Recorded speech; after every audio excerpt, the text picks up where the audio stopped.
Hello again, medical school enthusiasts. Hope all is well. I'm here on top of, well, I think this place is called Popovica.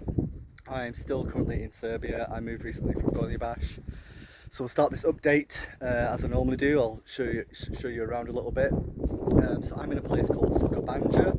Banja is, well, it basically means a spa town, so it's like a healthy sort of place. So just behind me, if I touch it, so behind me that's the town of Sokobanja, and just over here is Sokobad Fortress, just over there, so pretty location. So I've spent the day climbing this mountain in nearly 40 degrees heat.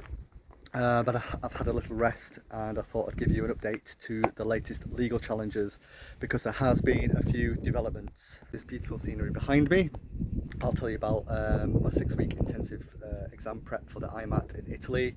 Now if you take a step back and think about what that actually entails, it's basically cramming physics, maths, biology, chemistry, sort of A level into sort of a 6-week window. Obviously I've got medical school experience and I was a nurse, so hopefully you know, that wasn't too bad. The good news is I'm done with the sort of heavy lifting. I'll be moving on next to the mock tests and the revision stage. I'm still feeling quite comfortable about the exam, but of course it's not until September, so I just kind of need to keep practicing those things. But there was a bit of a plot twist. So the administrative soap opera has returned, and my legal representative, or should I say my former legal representative, unfortunately I've had to sack. So to set the scene for you, the university last year decided to launch a separate debt case against me instead of filing a counterclaim in our main action. A case that was supposed to have been paused until the legality of fees was properly established. But while I was being exiled from the country thanks to my border ban, my lawyer apparently forgot to cover the case, and their appeal to have that delay removed was unchallenged. So that's going ahead in 2 weeks. When I finally tracked him down, and after speaking to his boss and the allocations team just to prove that he actually was assigned to the case, he flat out refused to bring up the criminal forgery in court. His brilliant logic: forgery doesn't matter because you received educational service, so you should pay. Doesn't sound like a very good lawyer to me, does it? So let's keep a running tally here. This man previously told me that the Ministry of Health's official governing body letter against the university didn't matter, that getting kicked out of the country didn't matter, and now he's also telling me that the forgery case doesn't matter. So naturally, I looked him dead in the digital eyes and told him he no longer represents me. Effective. So I'm now officially managing that case myself alongside the other 3 cases I'm already managing. I mean, at this stage I should start billing myself for legal services. So let's get back to the border ban and the catch-22. So as for the border ban itself, that hearing isn't happening until the end of August. The court recently had the absolute audacity to ask me for more evidence. So I was sitting there thinking, what more evidence do these people possibly need? They have a physical border ban and a border fine given to a person who has an active court order allowing that same person to legally stay within Ukraine.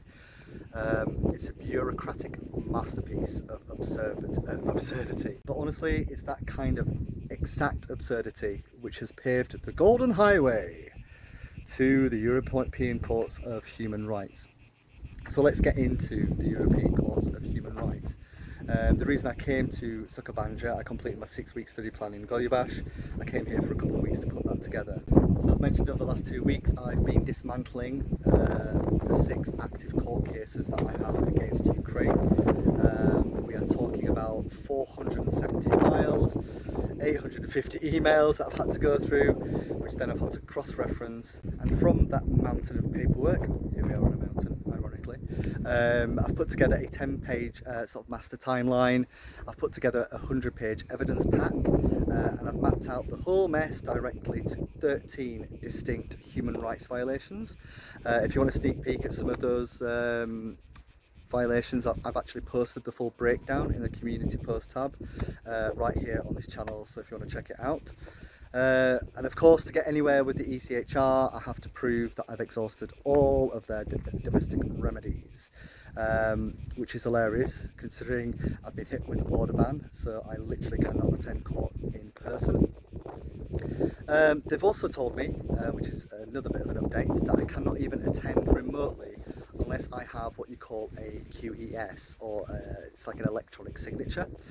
You can only get that if you're a resident, which of course I'm not because they revoked my residency last year, and I also have to be in the country to be able to get that. Also, which is quite funny, I posted up my transcript to get that legalised. I'm now told I can't get that legalised unless I'm in the country, but anyway.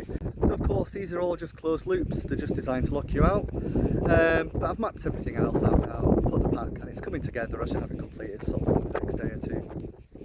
So yeah, hopefully all of that made sense. I'm kind of doing it on the fly, I'm a little bit breathless.